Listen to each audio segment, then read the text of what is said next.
Hey y'all, I'm Mickey Gousset. So I got good news and bad news. First, the bad news. I kind of took a fall today and I think I may have fractured one of my fingers because it hurts like a son of a gun. So my typing may be a little off, but the good news is I'm not going to let you down and we're still going to get out the next video in the Introduction to GitHub Actions series. So this is part 3. Now, in part 1, we talked about what GitHub Actions was, and we looked at a basic basic workflow. In part 2, we looked at how you can chain jobs together.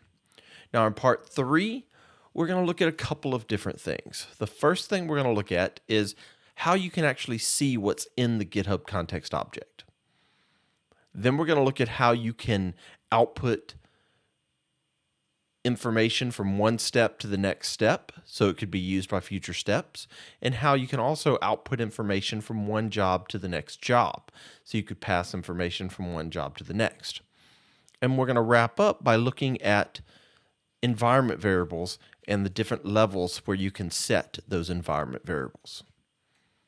So why don't we just get right to it? So let's switch over here. As usual, we are in my regular GitHub Actions demo repo. So we are at github.com/DevOpsElvis, my GitHub Actions presentation. Again, this is a it's public repository. So you're welcome to fork it, you're welcome to contribute back, you're welcome to use any of this in your own demos, whatever you would like to use that might be helpful for you. So if we go to the .github folder and to the workflows folder, which is where we store our GitHub Action workflows, I have a workflow called variables and context. And if we look at this, then we'll see that we have a display name. Remember, we have to have a display name, so we called it variables and context. We have to have something that triggers this, one event or multiple events. So we have the on keyword, and then we are doing a workflow dispatch. So we are manually running this, and because we're manually running this, we can provide inputs. So I'm asking you to provide a name when you run this. And I'm providing a default value, and I'm also making it required. Now we're going to skip around in this workflow file a little bit. The first thing we want to do is look at job 1.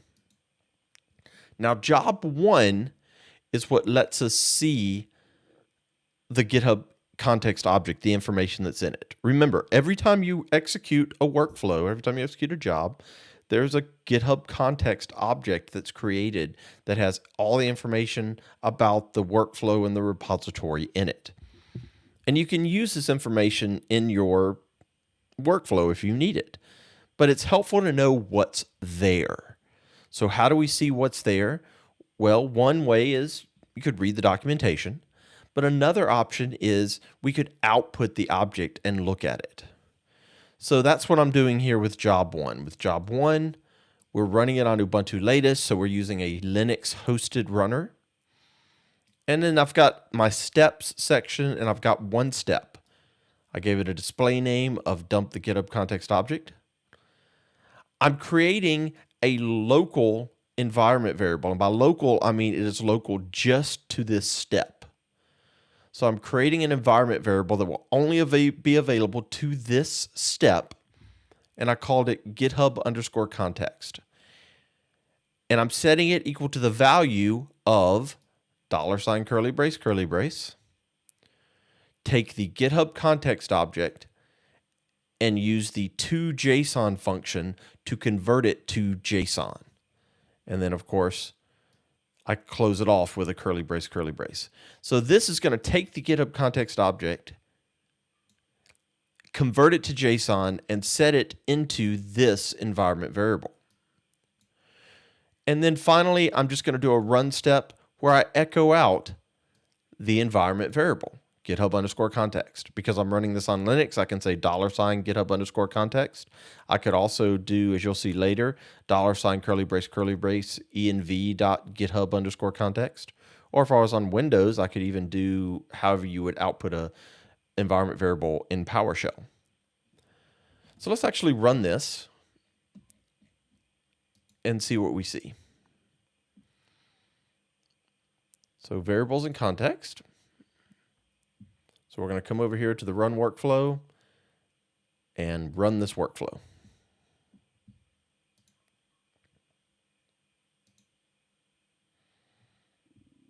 And if we look at job 1, because job 1's the only one we've looked at so far, we're going to wait for it to run. And you can see it's already completed and it has dumped the GitHub context object. And if we look at this, it dumped it out to the log file. So here we go. All of this, starting at line 212, all the way down to line 415, is the GitHub context object. So if you'll remember, in the previous video, when we wanted to access the output from, or the inputs, we wanted to take the input parameters and echo them out, we would go to the github.events.input and then the parameter name. So the way we got there is all of this is the .github, is the GitHub object. So it's GitHub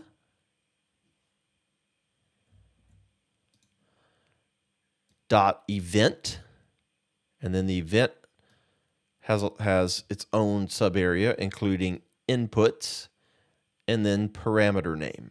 So github.event.inputs.name, in this case, gives us the value that we set for that, which was world.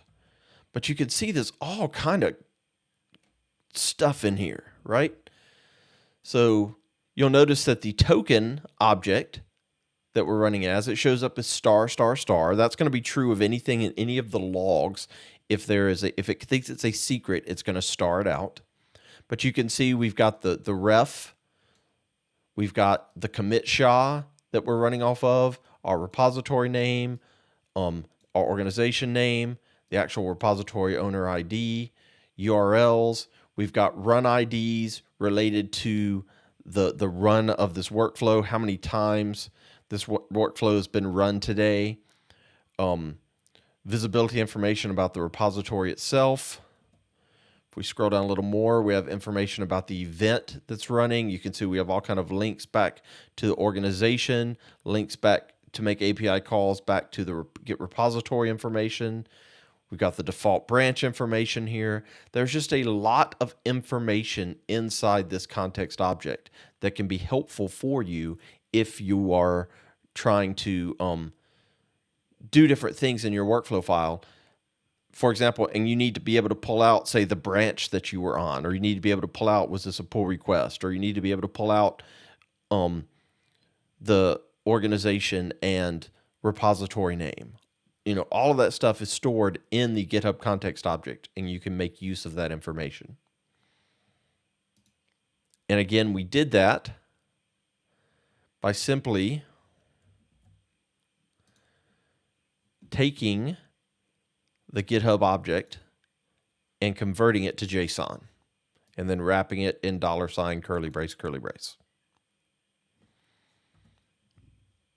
So that's how you could actually output the GitHub context object to be able to verify what information is there.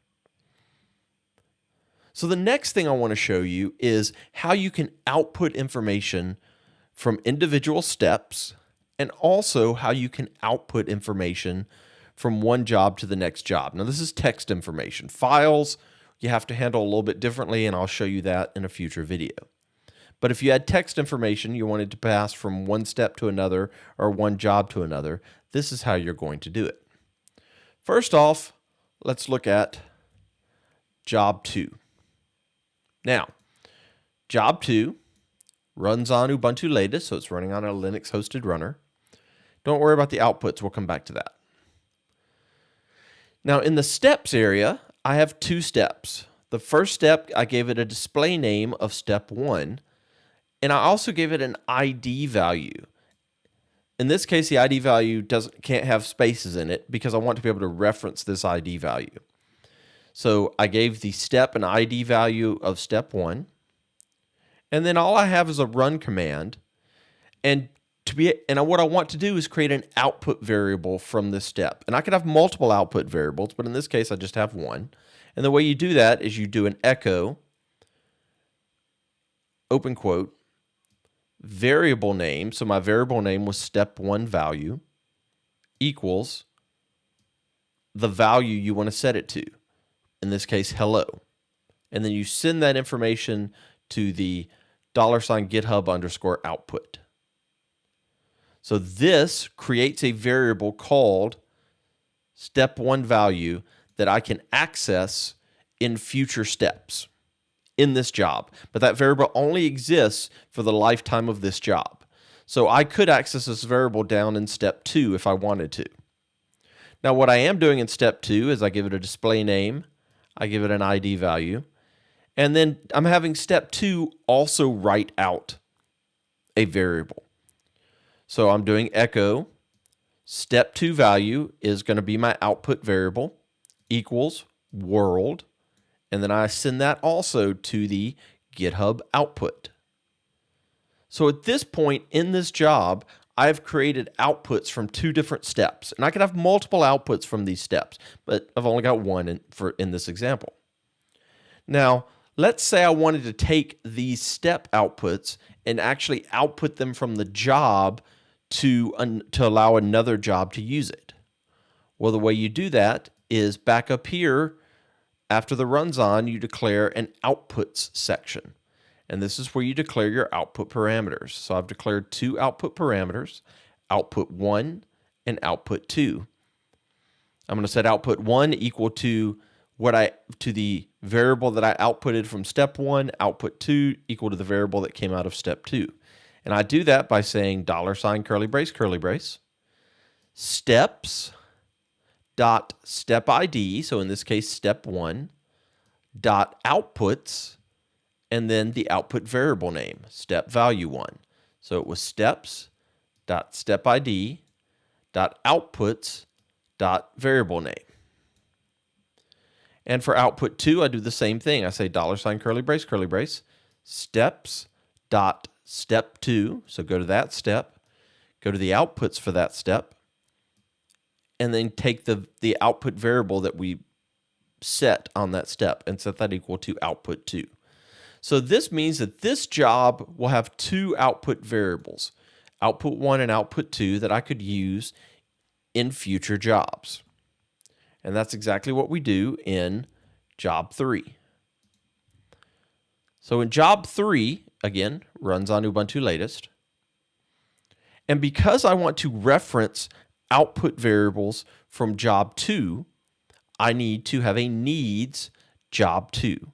So I need job 2 to complete successfully. Otherwise, there won't be any output variables for me to use. So to access those, in this case, I have my step section. I just have a run command. And all I'm doing is echoing out those values. But the way I access those output variables from job 2 is I say $ curly brace, needs job 2, then the outputs from job 2, and then the output variable name, which was output 1. And I do the same thing here, needs job 2, outputs, output 2. So this should, since I'm setting step 1 value equal to hello, step 2 value equal to world, and then I set step 1 value equal to output 1, and I set output 2 equal to step 2 value, this should echo out for job 3, hello world. So if we look at job 2,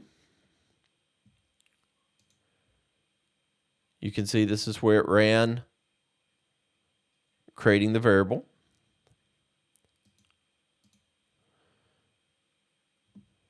And if we look at job 3 wrote out hello world, just like we expected it to. So what we've seen there is how we can output information from one step to make it available to the next step, and how we can output information from one job to make it available to the next job. So I've got one final thing in this video and in this example that I want to show you.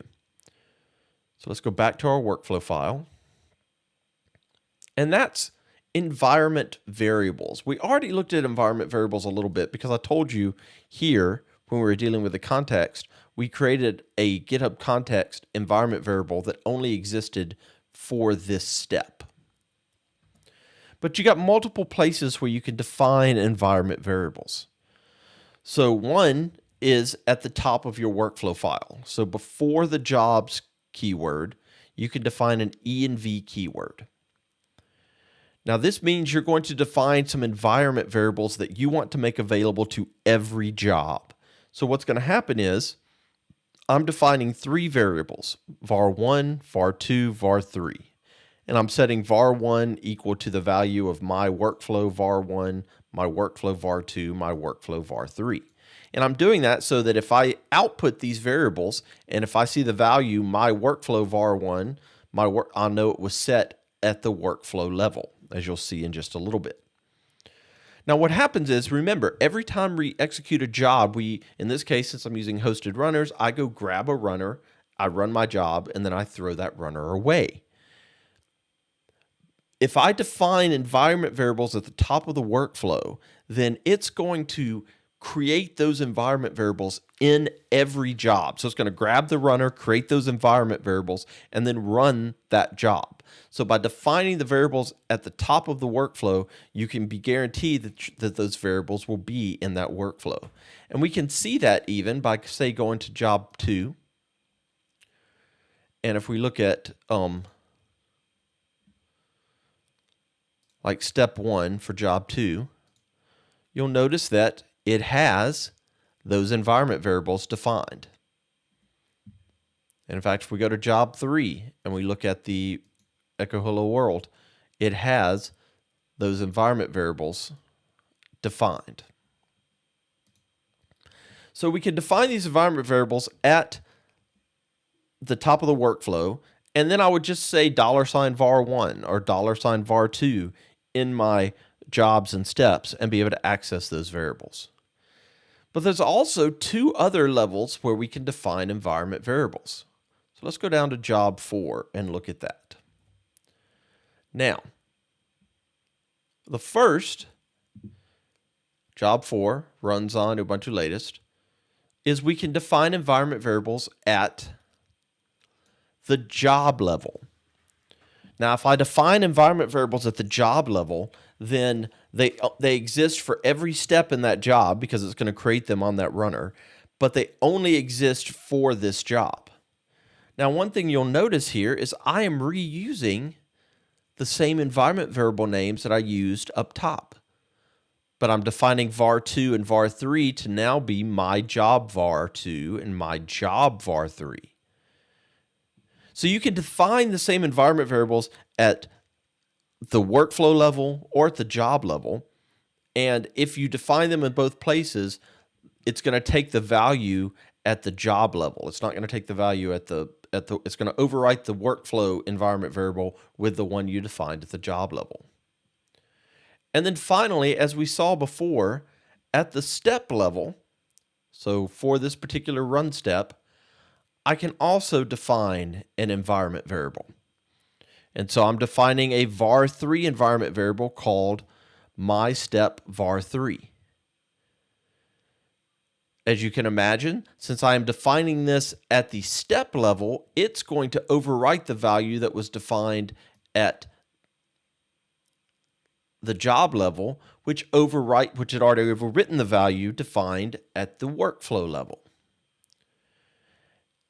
And then here in this script, all I'm doing is I'm echoing out $var1, but I'm also showing you another way you could access the environment variables. You could also say $curly brace, env.var1, curly brace. So you can use either way to be able to access those environment variables.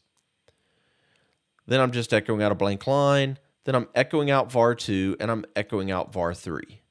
So what I expect to see is var3 should be set to my step var3. var2 should be set to my job var2. And var1 should be set all the way back up here at the top to my workflow var1. So we should see my workflow var1, my job var2, my step var3. And if we go and look at the output for job 4, we see that we have my workflow var1 both times, because remember we output it in 2 different ways. Then we have my job var2 and my step var3. So what all have we looked at here, right? What we've looked at here are a couple of different things. We've looked at how you can view the GitHub context object, which can be very important so that you understand what's in there and can find the specific areas that you want to use. We've looked at how you can output variables from steps and how you can output variables from jobs and use those in other steps and use those in other jobs. And we've looked at environment variables and how you can define those at the workflow level, making them available to all jobs, at the job level, making them available to all the steps in that job, or at the step level, making them available to just that step. Okay, so at this point, we have covered some of the basics that I think you're going to need to understand to be able to jump to the more real-world demo that's coming in a few videos. And in fact, we're going to probably hit that in the next couple of videos. But the next video after this is going to be about the GitHub Marketplace. So we're going to talk about the GitHub Marketplace, about the actions in the GitHub Marketplace. We're going to talk about how you reference those actions in the GitHub Marketplace in your workflow files, and just kind of make sure you understand what's going on there. Because when we get to our real world example where we're running a workflow against a pull request and running a workflow that's going to do our deployments, we're going to be using actions from the marketplace. So you need to understand how you use those actions that are in the marketplace. And then after we've gone through all of that real world example, which will probably be 2 or 3 videos, then I'm going to show you how to build your own custom actions and how to build your own custom reusable workflows. And then we're going to jump into caching, and then we're going to jump into self-hosted runners, and we're just going to keep building off of this. So I appreciate you hanging with me so far. I love all the comments that I've been getting from everyone. Please keep the comments coming. Please comment on the video. Please feel free to comment on any of my social media. I'd like to know what you are enjoying about this, what you're not enjoying, and what you want to see so I can make sure that I include that in future videos as well. Thanks for watching.